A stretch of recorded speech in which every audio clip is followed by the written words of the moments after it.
Hello and welcome to MetaSparks. Today is a very special episode because for the first time I've got a guest on the show and we're going to be talking about Tryouts for the Human Race from the fantastic Number One in Heaven album from 1979. So if you love that album, it's worth sticking around. Adam, welcome to the show. And do you want to introduce yourself and tell us what you love about Sparks and Number One in Heaven? Thank you very much, Paul, and it's a privilege to be here and to chat Sparks. And I hope what we have to say is interesting and informative for people and gets people thinking. I'm a massive Sparks fan. I've been into them since 1994, so actually 30 years this year. The first Sparks album that came out at the time I was into them was Gratuitous Sax. But I've gone back and I've rediscovered all the albums, and Number One in Heaven has a special place in my heart. I think it's an incredible album. There's an awful lot going on and an awful lot to talk about.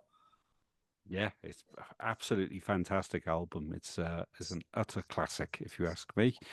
So, yeah, what we're going to do is we're going to go through each section of the song and just talk about what we've just heard and what we think about it. So, without further ado, let's listen to Tryouts for the Human Race.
So that was the intro to Tryouts for the Human Race. And yeah, what do you think, Adam? Okay, well, as this is MetaSparks, we could be meta about MetaSparks as well and say that we're trying out something we've not tried before, this sort of joint format of chatting. And so, as we're progressing doing this video, I'm sure it will become more and more sort of fluid. And that's kind of how I believe the album was probably put together in a similar way. Now, I like to believe, I could be wrong, but I like to believe, in my mind, this was the first collab they did. We've got no way of knowing unless they say, but it sounds like a tryout. It sounds like an experiment.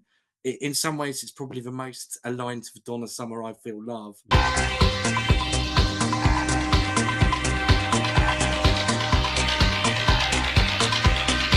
It does feel like the natural first step of Giorgio, Ron and Russell, and of course Keith, all kind of putting something down. Now, it might not be, but it's a song, obviously, about tryouts. Obviously, it's commonly thought to be about reproduction and sperm, if you like. And I'm not saying it's not about that, but it's about a million other things as well, as I sure you'll elaborate on. So for me, it's about trying stuff out. It's about experimentation, and it's about maybe finding your feet, not getting it right first time, being a bit clunky until you kind of get into the groove and you finally hit that beat. And in terms of what we just listened to, what you hear is syndromes, which I think were pretty new at the time. Pollard syndromes, I believe, from about 77, 78. So what would have been state of the art drum technology, uh, building up slowly, kind of coalescing these random droplets of sound that gradually kind of become a sort of single unit. Then it kind of builds up this metronomic pace, and then the drums fade in. The mighty Keith Thorsey, like a freight train of rhythm there, fading in. And one thing I get from the fading in is the idea that this beat's been playing along before we ever come to the party. We're not witnessing the start of it; it's already been going, and we're just hopping on board, or it's fade. It's like a tube train coming down the track, getting nearer and nearer. And then by the time we get that brilliant drum roll, the train's at the station, if you like. We hop on board yeah, there we go. So that's what I get from that minute. Oh, So I really like that. Yeah, I like what you said about it never occurred to me this idea of tryouts, like they're trying out something new. Yeah, there's like experimentation there. It's almost like an introduction to Giorgio Moroder as much as it is to Sparks as well, it isn't it? is. Just stepping into Yeah. that world. Completely agree about, it sounds like it's always been there, and it sounds like um it sounds like something coming alive as well at the same time. It sounds Yeah. like conception, like, which matches the subject of the song. And maybe What the you drum fill is that moment where it sort of comes Ah, alive, if you like. yeah. Yeah, that makes sense. Oh, I love the way the drum fill follows the arpeggiator as well. Yeah. The way it descends down. I think it's so well put together. What Well, you're and again, saying at about this go on. Well, I was going to say I've got lots of questions and talking points, even at this point, about the technological side of what's going on here. And I think one of the things I think about this album, in the same way, well, in a different way to Kraftwerk, but it's the aesthetics of electronica. And what I mean by that is it's using electronics as a way of building songs that's totally different from, say, writing songs on a piano or a guitar. And my feeling is with a lot of these songs, they might have just been playing with sounds, and the sound inspired the lyrics. So it could be that they were playing with these drums, and Ron or someone thought, "Ooh, that could be about life," Yeah, that sounds like whatever. So I think that runs through it, and I think we'll be doing that a lot through these videos. I really believe the sounds themselves inspired a lot of the songwriting and the mm, lyrics. So I think it's really instructive to listen to the sounds and how they were made. And even at this early point, like you just said, we've got these arpeggios, which I gather were not done on MIDI. So I don't quite know how it kind of worked, other than lots of patching of leads. mm. Uh, but you've got Keith Forsey adding live drums to that. So already at this point, I'm kind of blown away by how they've got this far Yeah. sonically. Yeah, I mean, it was so far ahead of other artists, and yeah, it's clear that they're working in a different way. They didn't go into the studio with a load of Spark songs and just strip out the guitars. It really feels like it's written for this world and for this technology. So yeah, I completely agree. They're completely like integrated with each other. It's not just a Spark song with synthesizers. No, no. Oh, yeah, absolutely. I mean, it's an interesting hybrid. And, this has been talked about before of exactly what its relationship is with disco and with rock and with different genres. Because even at this point, it's kind of rooted in disco or electro disco, if you like. But there's something else like those drum rolls that's almost like a rock band drum roll. Yeah. So immediately we're setting the scene for something that's it's funny. I was just watching something actually earlier about Giorgio Moroder, and I think there's a lot of history's been rewritten about him, and I think it's really if you're coming at it from a Sparks angle, actually you get a lot of different perspective. Like, and one thing I mainly say is that Giorgio Moroder was not primarily an electronic dance producer at this point. Mm. He dabbled with Moogs early in his career, but actually, generally the stuff that made him famous, if you think about it, Mm. "Love to Love You, Baby" is fairly straight disco. There's Yeah. some synths on it, and "I Feel Love," which is obviously the progenitor of this sound, was only one track on an album, which Mm. also includes the decidedly retro "Love's Unkind." Great song, but Mhm. Yeah. it's a '60s throwback.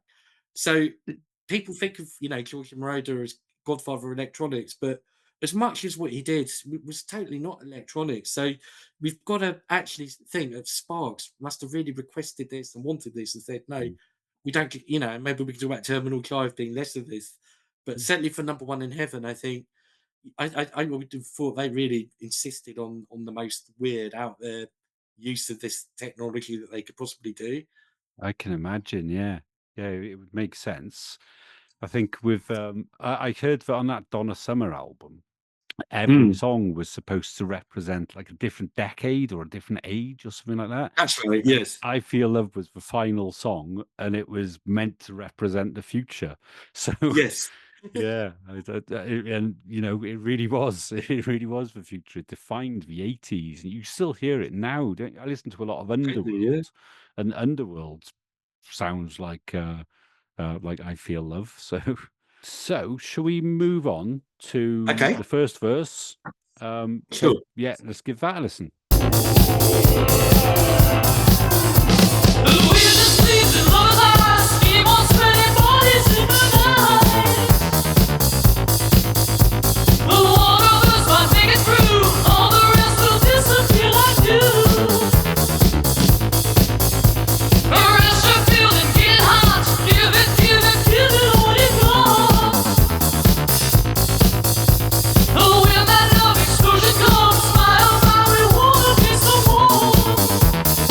So yeah, that's the opening verse, and as you were saying, it's commonly thought to be about like sex from the point of view of sperm, and yeah, I think that's definitely in there. I think if nobody had told me that, I would have never have guessed for it to come from the perspective of sperm. But yeah, tell me what you think. Yeah, I mean that's definitely the main kind of theme of it. Now you've talked yourself, and this is something I'm really interested in about it also being about their own sort of well, like everything they do is about their own musical journey. This album's often seen as an album, if not a straight disco album, certainly an album kind of adjacent to disco influenced, or a critique on disco. And I think you said something about you thought this song could also be about a dance floor or about a disco. Yeah, absolutely. Yeah. It's if I think there are so many disco songs about dancing, and it feels like Ron and Russell are moving into this territory, and they're not Mm. just like I said, they're not just taking a Spark song and putting synthesizers under it. They're looking at the genre that they're moving into, and they do this every time they shift genre. The style of songwriting changes. It's not just the Mhm. production and the instrumentation. They write songs in a different style, and here, if I go through the lyrics, it's Yeah. we're just gleaming lovers' eyes, steam on sweaty bodies in the night. And that to me, that gleam in lovers' eyes, I love that imagery. It's like, eyes lighting up, um, a boy and a girl catching each other's eyes on the dance floor is how I see it. It could be that Mhm. they're having sex, but um, with steam on sweaty bodies in the night, it feels like it works in. It feels like a set in a nightclub. Yeah. Then if one of us might make it through, all the rest will disappear like dew. And that to me speaks of like competition. And that's Mm. another Totally. thing that appears on so many disco songs. He's the greatest dancer, and the whole plot of Saturday Night Fever is about going out and being the best on the dance floor. So, Yeah. one of us might break it through, then pressure building, getting hot, give it all you've got. It ties in like later on. I think part one of Number One in Heaven, I think, is set within a disco as well, but I won't go too far off there. And Okay. then when that love explosion comes, that sounds like Euphoria to me. And then My Oh My We Want to Be Someone is, the greatest dancer, basically. Yeah. So the way I see it is you've got this, like you said, this is a direct sequel to I Feel Love. It's got the same um it's the same instrumentation, it's the same sonic palette. Mhm. So if you look at the lyrics to I Feel Love, it's, I feel good, I feel good, I feel good, I feel good. It's all basically that's sex. So Sparks are doing a song about sex, but with their twist, they're doing it from the perspective of sperm. So sex is a disco trope in lyrics, dancing is a disco trope in lyrics. So I think they're taking all of these ideas from what disco music means and putting them all together. So Especially, that's how I see it. yeah, no, I totally agree, and especially Giorgio Moroder. Let's not forget "Love to Love You, Baby." Mm. With its 17 minutes of Donna Summer, talking about sex in a rather different way, let's say. So Yeah, exactly. used to be Uh, And I'm sure that wasn't lost on Giorgio. I'm sure, he was probably well aware of that. And yeah, it's just a different take on the same thing, isn't it? It's just the male mind at work, Mael, as well as Yeah. Maele. Mm. But yeah, yeah, no, I totally agree with that, and I think it's absolutely a very strutting song. We'll get to the chorus shortly, but in terms of the music, because I Mm. think you covered the lyrics, and I can't really better that. But I think the music really reflects that. Now, imagine this. Imagine that bass synth it is the guy in the song, if you like, or Okay. it's so you've got this guy going to the disco, and that to me the synthesizer diddle diddle diddle diddle diddle diddle diddle diddle diddle diddle. It almost reminds me of the man. It's like the sound is the lyric. Uh, Mm.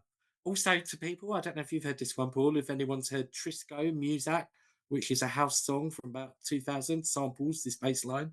Brilliant. I think it was might have been Human Traffic or one of those films, but it Oh. samples the baseline, and you always see people on YouTube going, "Oh, what a killer sound!" And then you get the odd smart ass like me saying, "Oh, it's actually Sparks." So that's one for people to look out for. Trisco Muzak, which basically is built Briscoe. around this bass line, takes out the Oh, vocals, and I'll it give makes that a it listen. really well. It demonstrates the link between this song and the music of 20 years later. Mm. It's pretty much 2000s. If you're going to get really technical, is it house? Not quite, because it's sort of disco because it's got the dits, dits, dits. Mm. But like you say, the Donna Summer and the Tryouts did a little. Mm. That's not. It's not like funky syncopated disco. It's something totally different, isn't it? Yeah. Sequencer or whatever, arpeggiated music. So it's the roots of that, which is pretty much the sound ever since, more or less. Mm. Uh, and yes, you could say that I Feel Love maybe did it first, but I think this cements that, and it adds to that, and it does more with it, and it Yeah. applies it to lyrics as well as just something you can dance to. There's a Yeah, whole story absolutely. going on as well. Yeah, I think with I Feel Love, I think it was an absolute breakthrough in terms of production and soundscapes and the methods they were using. And I think what Sparks are doing is bringing this songwriter sensibility to it. Yes, And yeah, it's not just repeating what's come before. It's not taking Giorgio Moroder's sound and applying it to what they do. It feels like it's really pushing it somewhere new. And but I think I this think is sorry, carry no, on. go on. Hmm. Well, I was going to say this is the I've talked about this in the thing I did with Christian and Monty. Is that lyrically now we're not talking about conventional disco topics, but what we're doing now and what Kraftwerk we're doing and maybe Bowie and certain other people is talking about science and science fiction, biology and chemistry and what's that song Supernature by Chirani? Do you know that one? A really I good don't. 70s. Check that one out as well. Oh, okay. Uh, it's all about kind of I think it's about genetic mutation or something. Uh, there's Space Magic Fly. You get Jean-Michel Jarre. Yeah. So it's about electronics. It's about science. It's about tryouts. You've got test tubes and stuff. Mm. It's about science, and I think that would be a hallmark of 80s new Mm. wave music and stuff. Lyrically that you can dance to stuff about that's not just sort of normal, if you like. It's a bit more Yeah. scientific and it's Exactly. I think aesthetic. the way I see it is leading up to this, you had music for the dance floor, but it tended to only be on, very limited, like kind of dumb subjects. You had bands like, Kraftwerk, like you were saying, who were, Mm. but that wasn't necessarily music for the dance floor at the time. I think it's changed into that Well, I as think the this world's was moved part of on. But that. yeah, I think yeah, everyone there absolutely. was part of that change, to be honest. I think they brought it onto sort of, and the other thing about tryouts, it was on there weirdly, but I thought really poignantly. I don't know if you saw it, it was on the kids' show Cracky Jack. Yeah, I think you mentioned Cracky Jack. Was it those Cracky Jack years in When Do I Get to Sing My Way? yeah. Uh, Now, obviously, people made some sniggering comments, but I actually thought it was really poignant because I thought there was something really yeah, scientific and almost spiritual about seeing all these kids at the end who've got no idea what the song's about. But when he goes, one of us might make it feel, all the rest will disappear like you. These kids, they're the ones who made it, really. The Yeah. kids are the end product of the whole thing. And so to see the song kind of come out at the other end and to get it onto Yeah. kids' TV, I thought that was really poignant, and I It's think funny you Sparks say did it that, brilliantly. Yeah, because the final line of number one song in heaven, the way the album ends is, the music comes down from heaven and it is played on car radios and on the television, and it ends being children singing. So yeah, there and is that that Tiswas thing. generational thing. If Yeah. anyone hasn't seen that, check the Tiswas appearance. Ron is absolutely brilliant because I think. Sorry. Go on. Well, I was just going to say, and I think that that sets the tone for this whole album. It's not remotely sort of sleazy or naughty or anything. Mm. It's scientific. It's clinical. It's a science lesson. Yeah. It's a song about sex, but it's not in a. It's very biological and it's very kind of. It's just about nature and it's about life, and I see it like that. I see it as sort of transcendental, and Yeah. you know, if you believe in karma or whatever, that's a whole other debate. We'll get to that with number one in heaven, but and if it's a birth, it's Yeah. really spiritual song Yeah, to I think it me. works on a Life. it works on several levels in that sense as well, because if it's about like conception, then Mm, that's like life on a macro scale. You've got dancing in a nightclub, which is um yeah, that's like a courtship ritual, a mating ritual. yeah, Yeah. So it's totally, like yeah, it's like at the time that would have been ultra modern, all these kids in a disco, but it's a yeah, variation of what we've been doing since we were cavemen, you know? absolutely. I totally agree with that. Yeah, I really Yeah. do. So Yeah. you get this sense of this this thing that's been going on forever that they're Well, tapping dancing, into. really, and that there's a tendency to think dance music started with disco, but Mm. rock and roll was dance music, big band, jazz was dance music.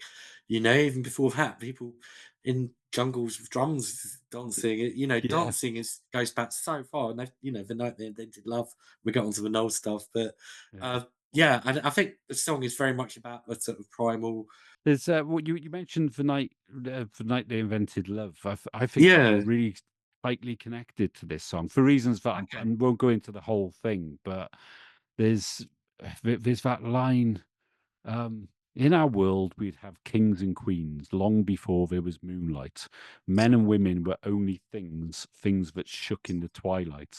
And I love that. Like, men Yeah. and women were only things that shook in the twilight. That's another reference to dancing. And I think Yeah. I think part of what's been explored on this song is they're moving into a genre that isn't necessarily um, what Ron and Russell are part of. They're like outsiders to it, and they're Yeah. writing in this, disco dance music world and using these same themes. But the themes of disco music boil down to, sex, dancing, heartbreak. So love is something that they don't tend to write about. It's Yeah. outside of. But they have got songs that, bit of relationships and things in Spark songs, but they tend to be pretty neurotic, don't they? Yeah. Yeah. So Completely. I think it's kind of exploring that they're writing this music about they're writing to these rules of disco music, but it's not what they do. So that's why I think they're saying, in our world we'd have kings and queens long before there was moonlight. So moonlight's romance is basic, isn't it? Yeah. Whereas kings and queens are stories. So that yeah, I'm going off on one here. I promised myself I'd try to stick to Tryouts for the It's Human Race, but I can't it's help with it. Spark songs. They all link Mm. to other ones, don't they? I Yeah, think. every single one. Yeah, every Yeah. one.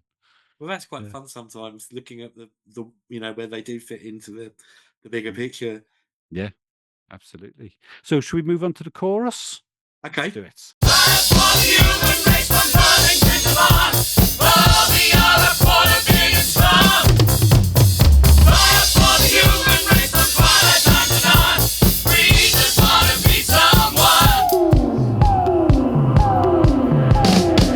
Okay, now I've got a kind of strange theory here, which is I'm really interested to know what people think. And when I say this stuff, it's not that it's like I think it's intentional, but it might be.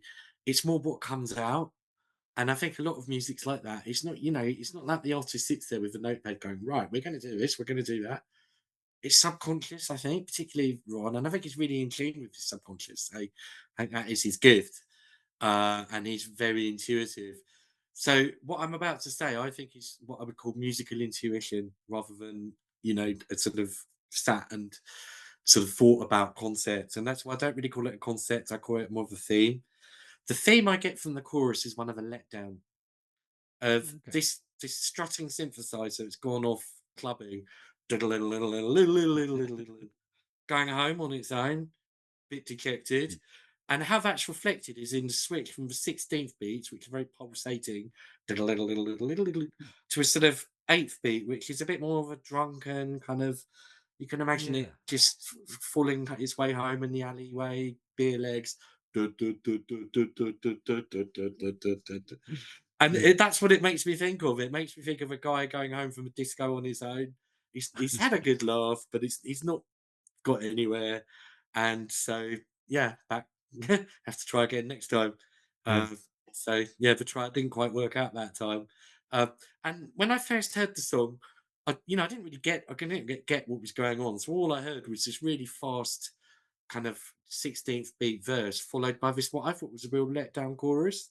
Mm. Now, as the song Yeah. progresses, we'll look at the other choruses and how they're different. But this first chorus, anyway, yeah, it's a sudden sort of speed drop, if you like. It goes half speed. Not the Mm. beats so much, although they change as well. You don't get the disco. It's more of a kind Mm. of walking. Monty Yeah. is a drummer. He'd know what I mean. But if you really Yeah. want to, yeah, Yeah, I know what you uh, mean. It yeah, kind of like the energy goes from the song, doesn't it, for this yes, verse? So, this song took a while for me. It took a while to click with me, and I think that's partly because when you get to this first chorus, it's. I mean, that obviously my opinion of the song's changed completely. But even mm, as the song goes on, it gets the chorus gets more exciting, doesn't it? But yeah, yeah. we'll get onto that. And you really notice it on the 7-inch, the radio version, and there's a very long 12-inch version, which is even longer than the album one. But they the way they do it is it goes straight to the kind of end chorus. So if you like, it skips the foreplay letter it, to coin a Yeah. phrase. Yeah. That's what they do with the radio, and you can see why they did it, because you've got this 6-minute song you're trying to get on Cracky Jack. You Mm. can't do the whole thing, so you've got to just kind of condense it, and Yeah. it works in that context. But I would say that's kind of commerce over art, if you like. I think Mm. the real artistic version of this song is the album version, and then the 7-inch is a bit of a kind of uh, almost a kind of compromise, uh, just to kind of condense it down into that format. Yeah. Yeah, it does work very well as a 7-inch single, but yeah, I agree. It's a journey, isn't it? And Yes, the fact they don't just repeat the same chorus every time, I think, is it's more Sparks this way. It's more of Ron's kind of, well, and Russell. I always say Ron, in terms of the music, because mm, I think he's obviously the keyboard player, but it is obviously both of them. And whenever I say Ron, I really mean Russell as well. yeah, Um, but yeah, it is basically. I think the album version is a lot more them, if you like. I think mm, maybe other hands might have tidied up the single version, mm, maybe at a later date, even maybe just kind of run it through some kind of filters just to kind of clean it up a bit. yeah, I think the album one's a lot more raw, and yeah, rough and ready in a way. yeah, and it's all the better for it, if you ask me. Yeah, Yeah. I find it really interesting that it's like backing vocals. I'm not even sure if there are what's other that backing actually? vocals on the album. It's strange to get to the chorus and it not be Russell. I Yeah. think he joins in at the end Well, on the again, this is part final of it. chorus. Yeah. Yeah. So I find that really interesting. But for some reason they choose backing vocalists for this. I think it's only this song. I can't remember them appearing anywhere else. But Beat the clock. yeah. You got to beat the clock. Yeah, Yeah. yeah. I was in my head that's Russell, but yeah, I don't know. But yeah, I just wonder why they chose to do that. I love the title as well, like Tryouts for the Human Race, 'cause Yeah. that ties into what we were saying earlier. You've got like tryouts is obviously trying out for a competition, Yeah. and that applies to the sperm to be in a tryouts Yeah. continue the human race, and Yeah. this courtship ritual of dancing that we're talking about. It all ties into that title, and I've got to admit the lyrics to the chorus aren't something that I've figured out, because it's got like tryouts for the human race.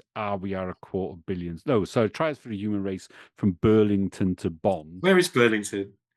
I'd have to I go don't there. know. I think it's in Canada, but I think that's right. There's a connection I've got, but it sounds completely wacky, right? Yeah. Where because what I always do when I look at these lyrics is I assume that every line tells us something about Sparks, for it's engineered into it, and that's their method of writing songs. And I know not everybody is on board with that thinking, but I found some really interesting things by looking at it that way. And with Burlington to Bonn, first of all, I was thinking, are they places with like nightclub scenes, or what, or is does it just sound nice? Yeah. Is it? But in both places, rather, they make coats, right? Oh, really? So yeah, yeah. Well, no, you've got you've got in Bonn they make winter clothing, like winter coats. Okay. Burlington is a company called Burlington Coat Factory. Oh, So, right. um, while that sounds completely unrelated, like just random, you've got they had that song "Left Out in the Cold" in 2020, and that's about somebody who works for Uniqlo, making. He's a researcher who's up in the Arctic, designing winter clothing. I'm making a video at the moment about Kimono My House, and there's the line, "The rain is pouring on a foreign town, the bullets cannot cut you down." And I think that's to do with, being in a rainy town away from home because they just moved to England. Right. On Later on the album, on "Talent is an Asset," there's a line about, "We made sure that Albert wore his Mac. We kept all the strangers off his back." And that, to me, those two lines tie up in a way that takes a bit of explaining. I wish I hadn't gone down this tangent, actually. That's all right. Yeah. So, but Well, this is I think Burlington. Sparks make this habit of reusing or building on metaphors that they set up in previous Yeah. songs. That So makes I sense. think Yeah. there might be something to do with coats, but Maybe they wore, maybe because they were quite dapper at this time. yeah, Maybe they just had a tailor who was based there or something. yeah. There's There also was one thing I wanted to say. oh Sorry. yeah, go on, you go for it. Well, one thing about so you mentioned the backing vocals, and you were sort of saying you're not sure why. I got an idea. Okay. Maybe and you said it yourself. It's about male competition. Maybe that's what the point is. Now, I played this to some people, and their first reaction is, "Oh, it's a bit gay, isn't it? It's a bit camp," because it sounds a bit like the Village People, like Yeah, and and my I would say, well, yes, it is a bit camp because it's Sparks, but that's by the by. But it's not actually gay. It's about male competition. And the thing I get from that is, yes, there's almost too many men for the protagonist in the song. So this guy's gone out on the pool. He wants to find a woman, and it's just loads of kind of what we call, what's it goes, I ain't a glutton for a lot of sweaty company. So it's that kind of vibe. It's just too many blokes, too much testosterone for the guy in the song. oh, I really like And that. that seems to tally with this sort of going home on your own, maybe just going off and getting sloshed with your mates. Yeah, And yeah, so that's why I think those backing vocals, they sound a bit weird or out of context on their own. Like you said, it's just no Russell above it. yeah, And he gives it, I wouldn't say feminine, but Russell's kind of quite, well, it's high pitch, so it yeah, has that kind of energy to it. Without that, it does sound very kind of, yeah, too many blokes. yeah. No, I think that makes sense. I think that adds up. Yeah. The other line I think is really interesting is from twilight time till dawn, because Okay, yeah. obviously that can apply whether it's a song about sex or a song about dancing. That applies. But if you look at like La Dolce Vita, that's based on, the title comes from a Fred Fellini film, and it's 9 acts, all of which go from twilight time till dawn. Each of the acts is overnight, basically, in the nightclub scene. And then I'm making this video on Kimono My House at the moment, and Mhm. one thing I've noticed there is you have this shift from day to night in several Right. songs. The first verse of the album has, and you want her tonight after Zoo Time.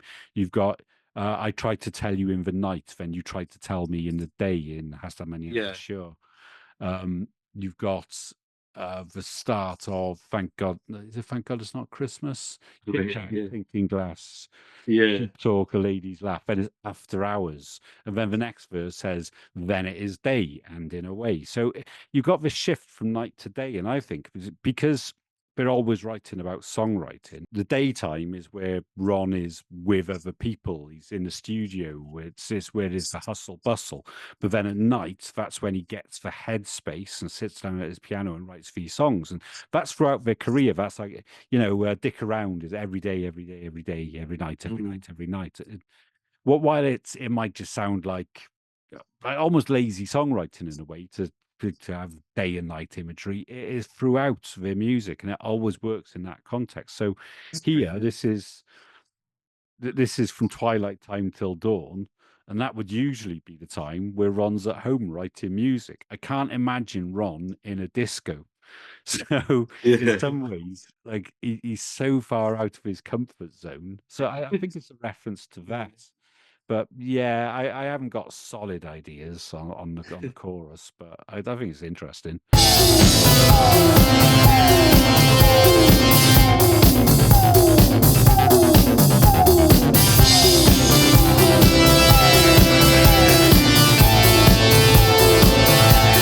We're the future and the past. We're the only way to move along. We're just all the funny games by the actors in the oldest play. It's the life we see we face just to get the chance to join the race. Gotta make it, gotta try, gotta get the chance to live or die.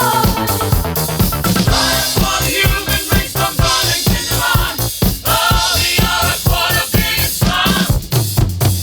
Life for the human race from twilight time to dawn. We just wanna be someone. Life for the human race from dawn and continue on. All the hours for the being strong. Life for the human race from twilight time to dawn. We just wanna be someone. Okay, yeah, well, so now this is where things start to get interesting. This is where the plot thickens musically. And this is where our friend, the kind of bass synth who's gone out on the town and he's kind of come home on his own, he's going out for the second time. But this time, he's joined in the top end by, I think, an absolutely gorgeous, gorgeous top end arpeggio that just kind of interleaves with that bass absolutely immaculately. Now, Mm. again, this is all pre kind of quantizing, as it were. There's no kind of computer. Well, there might have been some primitive thing. So you've got these two arpeggios, and I gather that they were pretty unreliable at the best of times. It was, very rare that you keep these going for a whole song and then it's in perfect rhythm.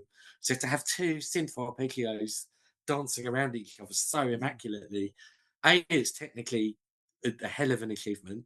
I mean, it's hard enough just having one synth, but to have two doing that together, uh, and it adds to the kind of the idea that maybe he's found a dancing partner. Uh, Yeah. in the second verse, and this goes into the second chorus where there's a bit more going on now, and you've got some high synths joining in the low synths. You've got just a more kind of padded out sound, if you like. Mm. So one might think that this second time he had a bit more luck. Uh, Oh, I like that. Yeah, I like that a yeah, lot. Yeah. With the with a bit lyrics, of lyrics. yeah, yeah. This is another one where I've got ideas about it. Where it says we're the future and the past, and I think that's a Mhm. really good description of what Yeah, Sparks were doing. It's very similar to "I was born a little premature," which the start of the opening line of "Beat the Clock." It feels to me that that's calling back to the fact that they were a band previously and they're being reborn in this disco yeah, world. yeah, So I definitely. was born a little premature. It sounds like it's talking about the old version of a band, and that's what we're getting here with "We're the Future and the Past," and we're the only way you're gonna last. If you think that the last two albums, um, critically and commercially, didn't do very Oh, wow, well, yeah, so yeah, where the only way you're gonna last is by going into this new realm. And then we're just pawns in a funny game, tiny actors in the oldest play. It, yeah, it's what I was talking about on the night they invented love, when they're talking about that there used to be kings and queens. In our world, there'd be kings and queens long before there was moonlight. It feels like what Sparks do, what Ron does with his songwriting, is this storytelling, and it's commenting on the fact that he's working in this genre, which is, sex, love, and dancing. So yeah. that's how I see it. It's not completely thought out, obviously, but then Well, it all adds up to this picture of something that's, I mean, when I say spiritual, I mean mm, kind of cosmic. I mean, just that stretches back millions of years, stretches forward mm. millions of years, just this bigger picture of this, looking at a disco, but looking at it in the context of sort of humanity, the human race. Yeah, It's cosmic. It really yeah. is. Oh, it's a great way of Uh, looking at it, isn't it? yeah. Yeah, the thing that's really modern, that sort of would have been really modern at the time, is just, you know, one tiny chapter in like this eternal story. I think, yeah, it's such a great idea. I think It is. Star Wars as a film is like must have really, really had such a massive cultural impact in terms of Yeah, space. I mean, you had the electronic music, but space was kind of everywhere at that time, and yeah, electronics and kind of science in culture, if you like. It maybe the yeah, dawning of this new music, and obviously just very early computers coming in. yeah. I That's a really think the great first point. Apple Mac was about then, wasn't it? 96, Yeah, yeah, 98? that makes sense. So, yeah, because Star Wars would have come out when they were recording this, I assume. So Yeah. yeah, that makes sense. It was 77, wasn't it? So yeah, So it was sort of all the disco stuff just gone spacey. It's kind of weird, yeah, but I guess the yeah, the common theme is the sort of escapism. If you think about it, space on the dance floor, it's dark. You've got flashing lights, it's smoke and dry ice. yeah, It's ethereal. It's kind of otherworldly. yeah, When we get to La Dolce Vita, we can really look at that. yeah, But absolutely. I think tryouts, yeah, it's definitely looking at discos in a kind of much wider, say, anthropological almost context. Yeah. What they are to humanity, really. Yeah. Yeah, I honestly think it's so deep. It works on so It many really is. levels. There's that line as well. Um, it's an angry sea we face just to get the Oh chance yeah, to join the race, and that's yeah, more competition again. Is what I see. yeah, To get the chance to join the race. I've put out two videos on mainly around the number one song in heaven, and a few songs around it on like My Other Voice, and a few songs off the Noel album, about putting subliminal messages about death and the dancer's own mortality yeah. into this euphoric disco song. There's that this is the number one song in heaven.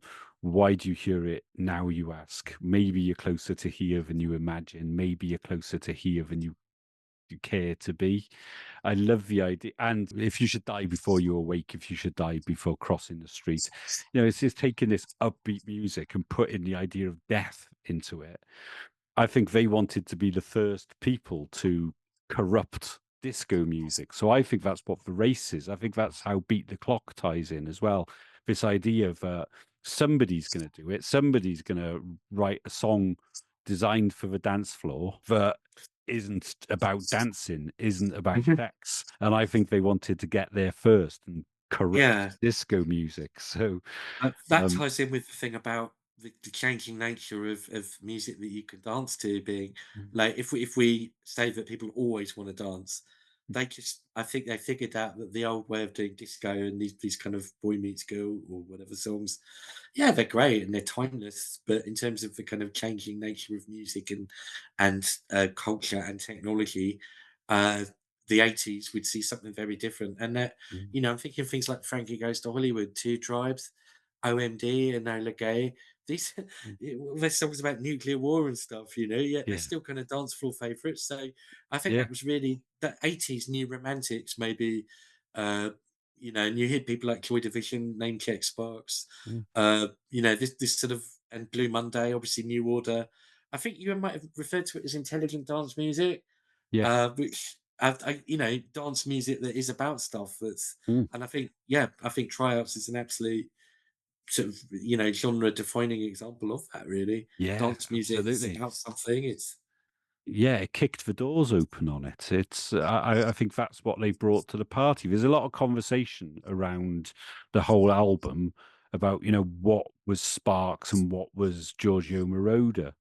And I really think that's what they brought to it, the yes. songwriter sensibility, the conceptual side of it. And listening to the Noel album, that blew me away when I first heard it, because I thought, okay, well, maybe they added more to the production than I gave them credit for, because they did it again without Giorgio Moroder, and it's not quite as slick, but it's right up there. It's a great I think album. so. I mean, a controversial thing, we'll get onto this a whole other topic, but the drum sounds on Noel, I'm still fascinated by them. Was Mm. it some early machine? Was it a human? What was Yeah, it? Who was there's it? definitely a percussionist there. There was the interview That's right. recently. Yeah, Martin Christian interviewed Noel, and that's right.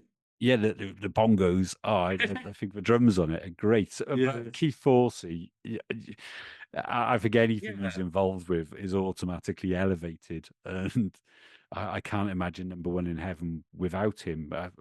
I just wish he'd turned up for the Noel sessions as well. Well, I mean, talking of Keith Forsey then, and this particular bit of the song and just the drumming in general on the song. So, Mm, what I find incredible is his. I don't know which came first, if you like. You know, did he have to play along to the arpeggios? I don't know how the song was put together. Like, how did you copy and paste stuff in those days? How yeah, did you save your work overnight? I mean, did you just leave it on, or yeah, how did you save it? What did you save it onto? yeah. I don't know all this stuff, but just the sort of everyday nature of how it was made, and then throwing in a live drum. And I saw this thing about "I Feel Love," and that's just him, literally just a bass. And I think he did do do. So again, you've got to look at how much further he was stretched as a drummer for this album than pretty much anything he'd done with Giorgio. Yeah. The overdubs and some of the back masking, and yeah, just the style of drumming, which is a sort of hybrid of. It's not just straight disco. There's a kind of new wave thing, which he would go on to see with obviously Billy Idol and stuff, Mm, which he produced. So I think he's another person who's really underrated in the whole thing. And I'd mm. love to know, was he involved in constructing these rhythms? Did Ron say, right, I want you to go? It feels so crucial to how the song builds up, doesn't it? With it being Yeah, what he does is so minimal in places and complements everything around it and builds up as it goes. Yeah. absolutely. And I think you noticed that not on the Noel album, if you like, that the beats were a lot more. There's no real drum rolls on it. I mean, I Mm, like the beats, but they're pretty much just a constant thud. Whereas these ones, they stop, they start, there's yeah. all sorts going on. Yeah, it brings such life to it. I was lucky enough to see the whole album performed live, not part Oh of wow. 21 by 21, but they did something in London a year later. And yeah, hearing those synths and those drums live, it was just absolutely brilliant, absolutely brilliant. And I heard the first ever live performance. This was I heard the first ever live performance of Tryouts for the Human Race before 21 by 21. So I feel so Oh wow. privileged. Yeah, in Bristol. It Yeah. was Oh really? fantastic. Yeah. I was going to say about, yeah, there's that line at the end of the verse. Gotta make it, gotta try, got to get the chance to live and die. And that ties in with what I'm saying about introducing death into disco songwriting, because you've got to get the chance to live and die. On this song, we've got birth. This song is all about life. The number one song in heaven is about dying. It's Yeah. it's got the references to death in it. So I think they're calling forward to how the album is bookended with this Yeah. life and death concept. So Yeah. yeah, Not live or die. It's live and die, isn't it? yeah, So it's yeah, exactly. both. Yeah. And that's something for in the opening song of Annette. They've got "We'll Sing and Die for You," and actually no, I'm not. I'm not going to go off on that tangent. Here's a question then for you. Yeah, go on. Well, okay, so because I think you might have said this before, that they almost decided beforehand that they weren't going to stick around with disco. So when Yeah. they're talking about get the chance to live and die, do you think, according to your idea, that it's about them? Could that be almost that saying that this is going to have a death terminal drive? Yeah, So they're yeah, actually almost even then saying, yeah, it's going to live and then it's going to die. yeah. That's how I interpret the song, because I think what they were doing was like a foray a foray into disco. Yeah, I don't think they ever intended to stay as an electronic band. That's largely based on the bridge of the song. In fact, shall we listen to the bridge now? yeah, And I'll yeah, tell you my absolutely. theory. Okay.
Yeah, so this part of the song is the absolute highlight for me. It's the melody Yeah. of that instrumental section, I think, is Yeah. absolutely perfect.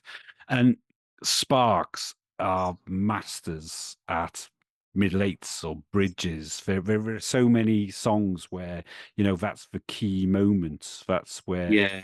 that's where they put the plot twist, or Yeah. that's where they turn it into something else. They're Yeah. absolute geniuses at that, and this is one of the best as far as I'm concerned. But yeah, what I was saying before was, if they say we must leave from here, and then gotta make our play, gotta get away. And I think making our play is what I was saying about this concept of putting the idea of, putting subliminal messages about death into a song intended for the dance floor. Okay. Yeah. I was saying that he was, the disco isn't the right environment for Ron Mael. He's an introvert who likes going home to write music, according to these other crackpot theories I've come up with. And they're also a band who on every album, I can point out examples of where they could be looking beyond that album. So I think here, on their very first disco song, they're saying that we just want to do this. We want to realize this concept, and Yeah. then get the hell out of here. Yeah. I mean, obviously, Yeah. it can also be, that the dancer has paired up with this girl, and they're getting out Yeah. to well, maybe that's what leads to going home and then sex from the point of view of sperm. That's gotta make Yeah. you play, gotta get away. It's so it does work on many levels. But yeah, if you look at I've got a video in Indiscreet, and I've also talked about the last album, The Girl Is Crying in a Latte, and both, like the majority of songs on both albums have references to leaving, and I think that's what they're doing here from Yeah. the very moment they start making this song. I don't know how plausible that sounds, but to me, Yeah. it sort of it fits in the worldview of how I see these other albums. Planning ahead. Absolutely. But it also gives the idea of speed and Mm, momentum and doing stuff in a hurry, which obviously is beat the clock. But the whole album is a very fast, up tempo, rush album. The whole thing is about rushing through, isn't it? So yeah, speed, whether it be their own intentions of just rushing through this sort of phase, if you like. yeah, Uh, and in terms of the instrumentation, now I think this is from a listening point of view, or say a composition point of view. This is where we break free of all kind of traces of normal disco and normal marauder, and this is where we start to get real spark songwriting. Firstly, in terms of the chord progression, there's so many different chords going on here now. So again, when you look at the programming of this, it's not just setting an arpeggio on, like a da da da da da da. You've got every 8 bars. It's then got to go and change mm, key or change chords, if you like. mm, You've got the way at the very end of it. It goes from that minor to the major. Let us out of here. Let us out of here. Let us out of here. And then it goes up to this major. It's really, I mean, that could have come from sort of Kimono, or it's that level of songwriting. yeah, Just really don't get. You certainly don't get in stuff like Kraftwerk, with no disrespect to mm, them, but you don't get these sort of proper musical chord progressions. yeah. Uh, I and Feel Love is another great example, isn't it? Where I Feel Love, it's got lots of dynamics in the song, but it's all that same arpeggio yeah, just it's building not and like a building. proper So chord progression for the middle eight or anything. Yeah, yeah, exactly. This just elevates it. It's absolutely. already Yeah, got that. It's already got that like repetitive dance music. It's got all the dynamics building and building throughout the song. But then to get to this bridge and to have something so musically accomplished in the middle of it is, yeah, it makes it next level as far as I'm concerned. yet again, I'm going to bring up space and science and Mm, biology, because that section with that's it. That's space disco. So it's spacey. It's gone from just being in a nightclub or whatever. It's actually in space, and whether that just be the actual experience, if you like, yeah, just it's totally, it's beyond kind of normal. So terra firma, if you like, you're in yeah, hyperspace, you're out in the stars, and mm, then you get this absolute brilliant build up there. Let us out of yeah, here. Let us out of here. Let us out of here. Everything's so good in terms of what's going on. Obviously, you've got the the bass synth and that other high synth that were in the verse before. They're now sort of following the chord progression. You've got yeah, that lovely lacerating solo, which just kind of goes right through your head. Yeah, now, slightly kind of detuned almost. It's ever so mm, slightly not. It seems like it's warping, mm, which is one of those analog things that's really hard to kind of replicate digitally. Pure wall-sized, aircraft hangar-sized synth sound, isn't it? yeah, Just absolutely brilliant. And of course, the drumming, all those immaculate drum fills along the way, mm, which just build up the tension. yeah. Uh, yeah, brilliant. Absolutely brilliant musically. Yeah. We're on the same page. It's absolutely fantastic, that part of it. So, should we move on to Yeah. just the rest of the song? I think may make sense, doesn't Okay. it, from here? Yeah, So, cool. yeah, let's go for it.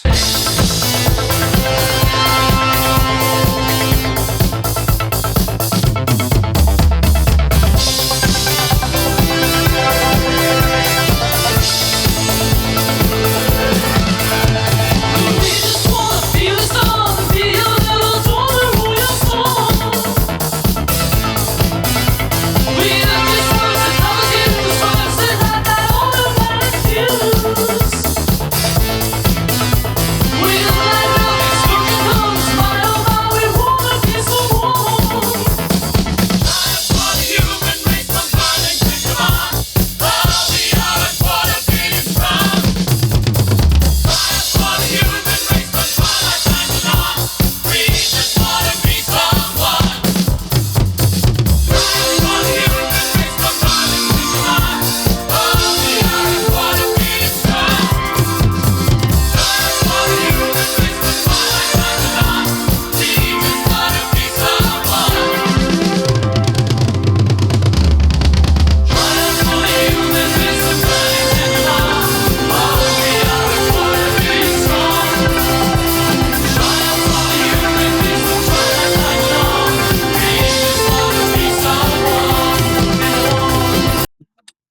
Okay, so we've had our big climax, and now we've got what I call the triumphant third verse, where everything's come together now, everything's in full bloom.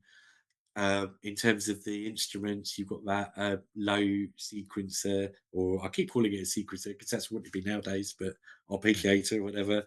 That low, da-da-da-da-da-da.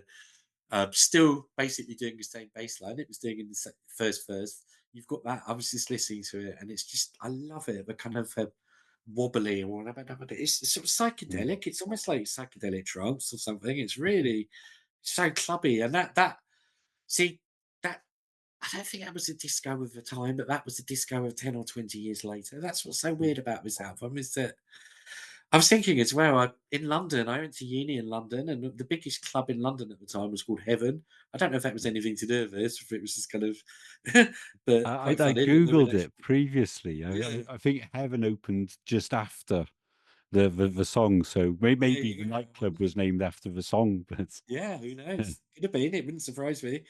But yeah, but it just shows the idea of actually literally dancing in a club called Heaven.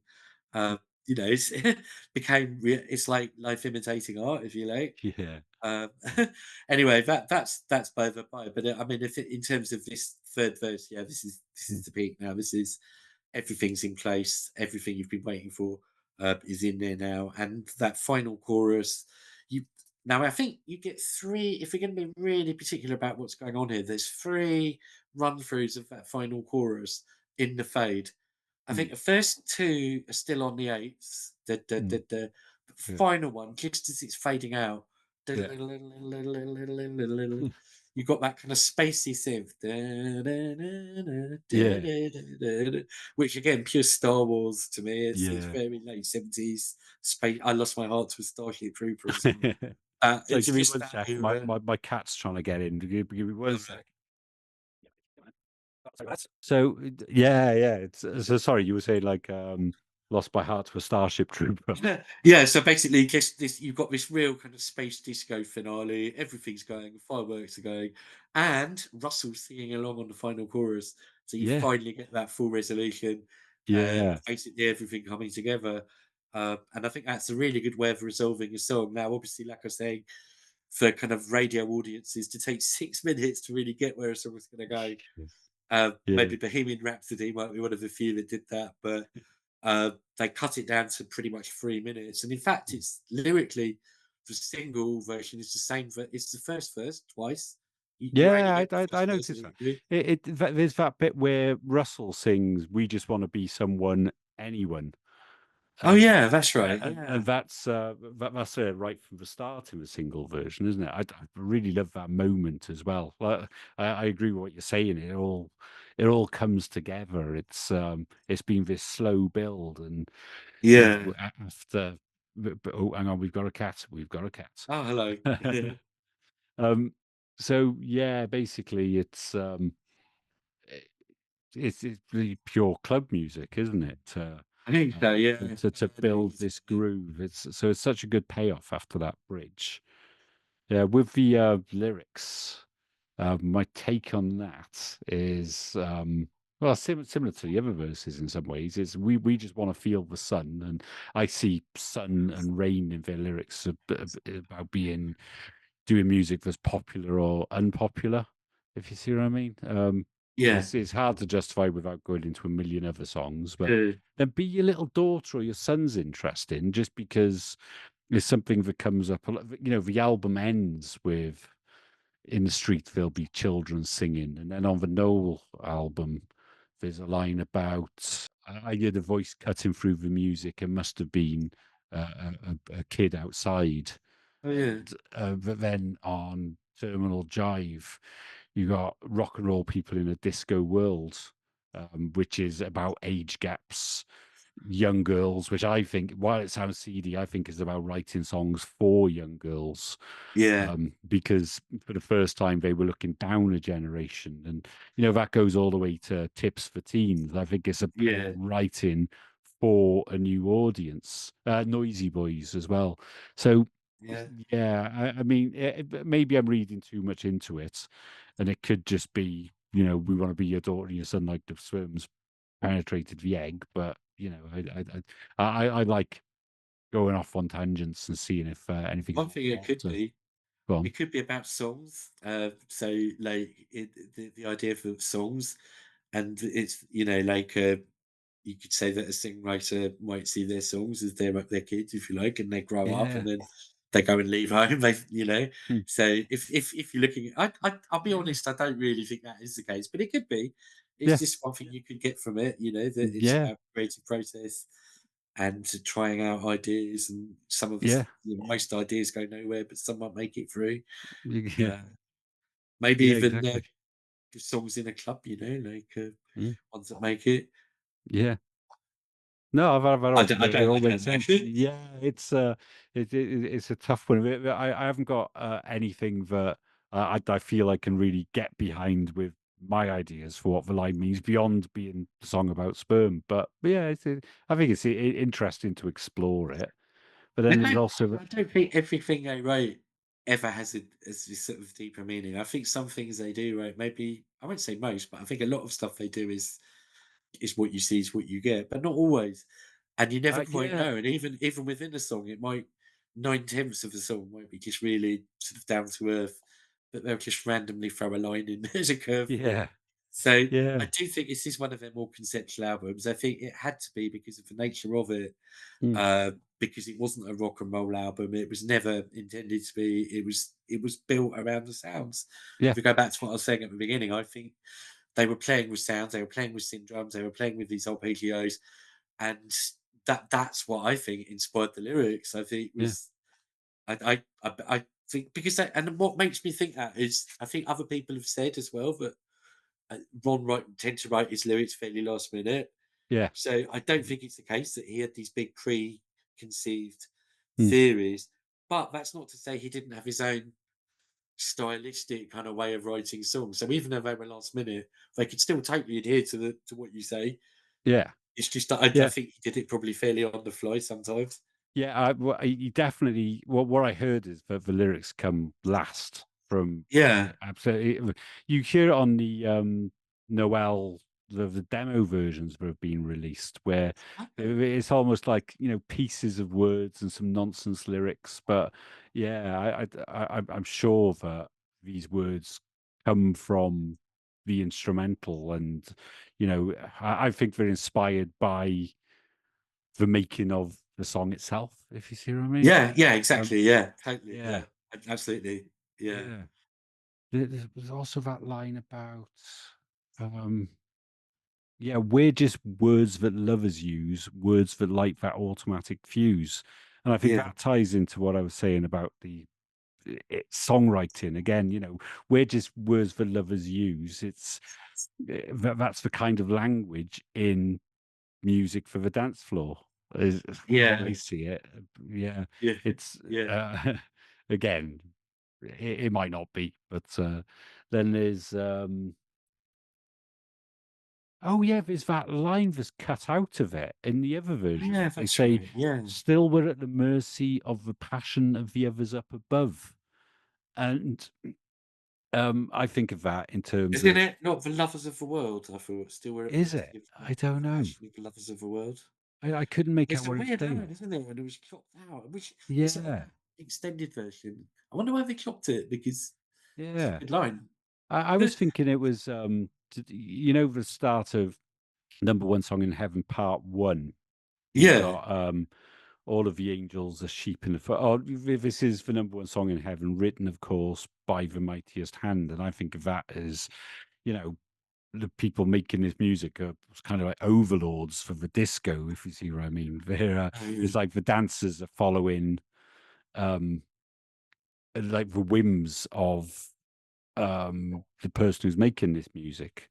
Yeah. So I Yeah. see it as still we're at the mercy of the passion. I read it as of the others up above or the Lord up above or something, but I might have misunderstood it. I thought it was something to do with, you know, uh, God up in heaven looking down on Yeah. people on the dance floor. But I might be talking complete shit. I don't I know. don't think I've ever seen it written. I think I've only just interpreted it. What did you think it was? Still we're at the mercy of the passion of the lovers of the world or something. Oh, okay. Yeah, I heard the others up above, but yeah, I might be told. Yeah, I don't know.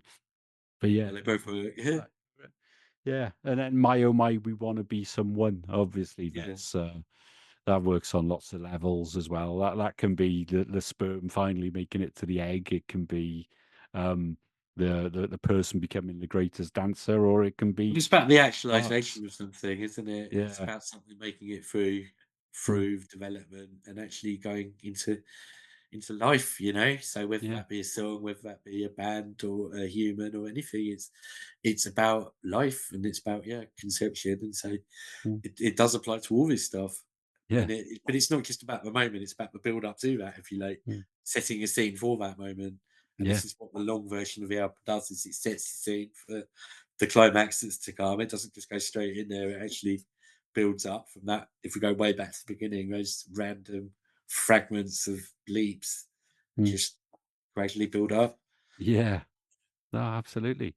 Well, I think that sounds like a good place to end it, unless you've got Okay, yeah, great. unless you got anything else. Because yeah, I thought that went really well. I Yeah, really I'm good enjoyed as it. well.